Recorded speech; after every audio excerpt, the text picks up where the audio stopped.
हम टिकरी बॉर्डर पर जाने वाले हैं और उससे बीच में हम रास्ते में आए हुए हैं। कोई किसानों को हम देखते हैं कि कोई किसान क्या बोलता है। चलिए हम मिलवाते हैं किसी किसानों से। हम चलते हैं और देखते हैं कि यहाँ पर कौन कौन किसान क्या क्या कर रहे हैं। सब अपने अपनी योगदान दे रहे हैं। चलिए हम चलते हैं और कुछ किसानों से बातें करवाते हैं। चलिए यहाँ पर हमारे कुछ बुजुर्ग किसान भी हैं और कुछ किसान भाई हैं। हम इनसे जानते हैं कि ये अपने बारे में क्या बताते हैं। हम इनसे जानते हैं कि इन्हें यहाँ पे बैठे कैसा महसूस हो रहा है। नमस्कार अंकल, आप बताएंगे आप यहाँ कब से आए हुए हैं? जी हमें कम से कम भी यहाँ पे 10 दिन हो चुके हैं आए हुए। और सबसे पहले तो मैं आप सभी को नमस्कार करना चाहूँगा, क्योंकि आप इतनी दूर से स्पेशल यहाँ पे आए हो। मैं कोई खास बंदा नहीं, फिर भी आप यहाँ पे इंटरव्यू के लिए आए हो। स्पेशल लोकेशन डाली व्हाट्सएप के ऊपर और हम कम से कम भी 10 दिनों से यहाँ पे हैं। और मैं आपको बता देना चाहता हूँ कि ये जो तीनों कृषि कानून रद्द हो जाएंगे। 40 से ज़्यादा हमारे किसान लोग शहीद हो चुके हैं। परसों की बात है, यहाँ पे एक किसान ने गोली खा ली और उसने अपने नोट पे ये लिखा कि मैंने ये जो किसानों की हालात है मैं इससे घबरा चुका हूँ। कि हमारे 90 साल के बुजुर्ग, जैसे देखो हमारे भैया जी ये 80 90 साल के बुजुर्ग यहाँ पे आए हुए हैं। देखो ताता पानी स्नान करने के लिए तो, मगर फिर भी इतना ठंडा पारा है, ये बाहर नहाते हैं। हमें शर्म आती है, हमारा खून खोलता है, हर रोज हमारा खून खोलता है, मगर हम क्या करें, हम बेबस हैं। जब तक हमारे कृषि कानून वापस नहीं होते, जब तक हम यही हैं, चाहे उसके लिए कितना भी समय क्यों न लग जाए। धन्यवाद। आप कुछ कहना चाहेंगे? हमारे ठंड में घुटने सीज हो रहे हैं, जब फ्रिज में बर्फ जम जाती है। इतनी तकलीफ आ रही है, इसको क्यों नहीं मतलब बेरा पड़ता मोदी को। इसको सोचना चाहिए किसानों बारे। हम जानना चाहते हैं कि आप आने वाले टाइम में कैसा नेता चाहेंगे? नेता चाहेंगे आप अपना साडा किसान नेता चुनेंगे। असी जो ओरिजिनल नेता होएगा वो चुनेंगे। ये गलती नहीं करेंगे। असी जो गलती असी कर बैठे हैं वो गलती नहीं करेंगे, बिल्कुल नहीं करेंगे। हमारे बच्चे को पता लग गया ना, असी गलती कर बैठे हैं, गलती नहीं करेंगे। सोच समझ के वोट देंगे असी, ऐसी बात नहीं। सब लोग जागृत हो गए, जाग गया, अनपढ़ भी जाग गया, पढ़ा लिखा तो जागनी है दी, अनपढ़ भी जाग गया। ਜਿਹੜਾ ਅੰਦੋਲਨ ਹੈ ਇਹਨੇ ਲੋਕਾਂ ਦੀ ਭਾਵਨਾ ਸਾਰੀ ਜ਼ਬਾਨ ਤੇ ਗੱਲ ਲਿਆਦੀ ਬੱਚੇ ਦੇ ਵੀ ਸਹੀ ਹੋਣਾ ਚਾਹੀਦਾ, सही करांगे अगे ਨੂੰ ਅਸੀਂ। आप क्या कहना चाहते हैं? जी मैं कहना चाहूँगा आगे का जो नेता होगा वो किसान नेता ही होगा। किसान नेता? हाँ, ये मतलब ऐसा डोंगी नहीं होगा। ये मोदी नहीं, मदारी है। और इसने झूठ बोलने की सबसे तकड़ी बीमारी है। और जो हरियाणा पंजाब के किसान मजदूर हैं, इसका इलाज करना हमारी जिम्मेवारी है। हम आगे चाय बेचने वाले को कभी भी प्रधानमंत्री नहीं बनाएंगे। आने वाले समय में कभी भी इस जैसे ढोंगी इंसान को कभी नहीं बनाएंगे। एक किसान पुत्र को, एक मजदूर पुत्र को हम आगे नेता बनाने का काम करेंगे, लीडर बनाने का काम करेंगे।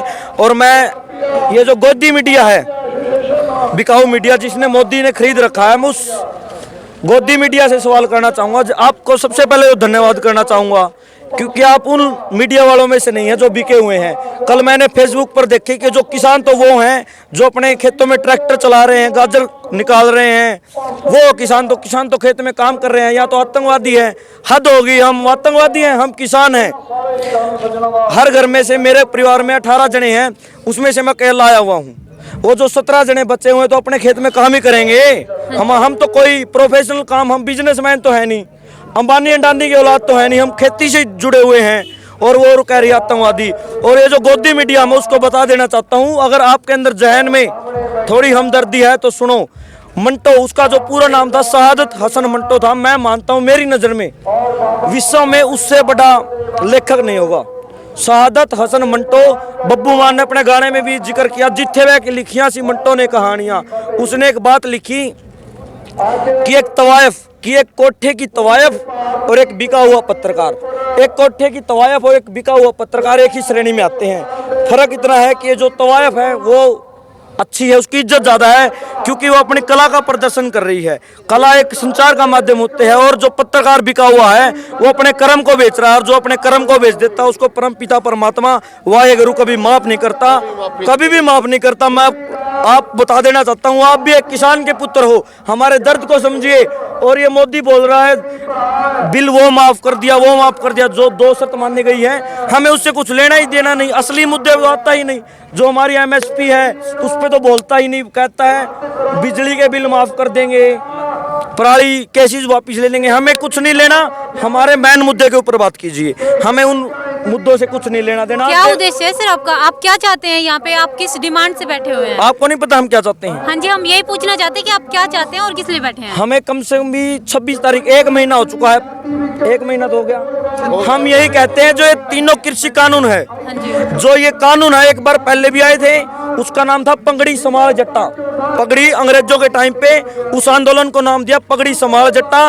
वही अंग्रेजों के बाद आज ये मोदी वही काम कर रहा है, वही कानून को दोबारा ला रहा है, किसानों की जमीन हड़पने का काम कर रहा है। बिहार में भी ये कानून लागू है, 30-30 किले के मालिक 30-30 किले होते हैं, और वो हरियाणा पंजाब में बेचारे मजदूरी करने के लिए आते हैं। हमारे बताओ, हम हमारे बच्चों को किस भविष्य कैसा देंगे? अगर हमारे पास जमीन ही नहीं रही, हम उसके अंदर रात दिन मेहनत करते हैं, हम अपने बच्चों का भविष्य कैसे देंगे? हमारे पास और तो कुछ चारा ही नहीं, हम तो किसान हैं।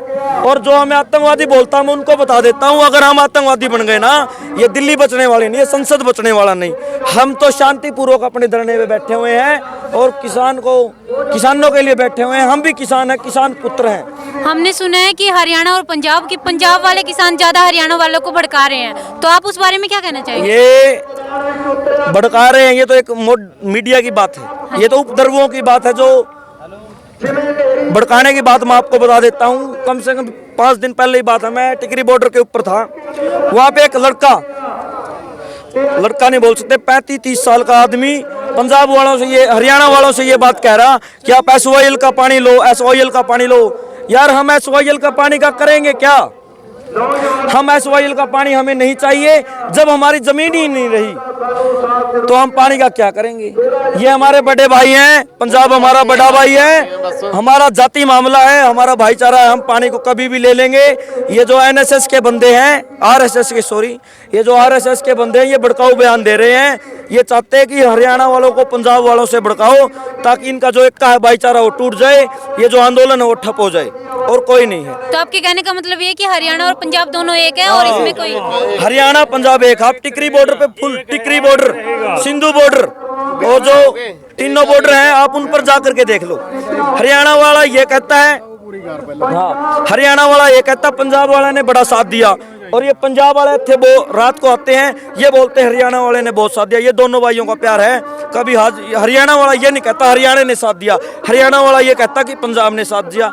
ये हमारा प्यार है, मोहब्बत है, और यहाँ पर इतना प्यार, इतनी मोहब्बत है। हम एक बात और जानना चाहेंगे कि कोरोना की इस महामारी के टाइम पे यहाँ पे 2 से ज्यादा आदमी इकट्ठा नहीं हो सकते थे, पर यहाँ पे बहुत सारे आदमी इकट्ठे हैं। इस बारे में आप क्या कहेंगे? कोरोना से आपको डर नहीं लगता? खट्टर सरकार को मैं ये बता देना चाहता हूँ, मेरे कोरोना होया, किसे नहीं बिरा पैठा, या कोरोना कुछ नहीं है।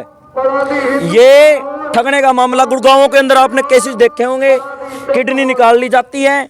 अगर कोई ये मांग लेता, डेथ मांग लेता, किसी की डेथ बॉडी, हाँ मांग लेता है ना, तो उसको आदमी की जगह औरत दे देते हैं। मैं बता देता हूँ, ये 15-20 देशों की संधि होती है, 35-30 साल के अंदर सरकार एक आधी बीमारी छोड़ दिया कर है। ये किसान है, किसी की भी कोरोना वायरस नहीं है। और मैं आपको बता देता हूँ, जब कोरोना वायरस की महामारी ज्यादा थी, चरम पर थी, तो बनारस होली सिटी में एक भी रेड लाइट एरिया, जैसे कि भिखारी बोल देते हैं, भीख मांगते हैं, जो बेचारा अपना टाइम पास करते हैं, उसको एक के भी कोरोना नहीं था। बीजेपी वाला के कोरोना हो, जो काम नहीं करना इन्हें, कोरोना है इनका, बस बात खत्म। कोरोना कुछ ना है, ये 1.5 करोड़ जनसंख्या किसान आंदोलन में आई हुई है, किसी की भी कोरोना नहीं है। और चलो ठीक है, मान लिया कोरोना है, तो हम कोरोना को जीत चुके हैं, हमने वैक्सीन बना ली है, वो वैक्सीन मोदी को लगावांगे, ठीक कर देंगे, और कोई कोरोना। चलिए हम चलते हैं। यहाँ पर जिन किसानों का सिर्फ एक ही कहना है कि हरियाणा और पंजाब एक है। जिंदाबाद, मुर्दाबाद, मुर्दाबाद।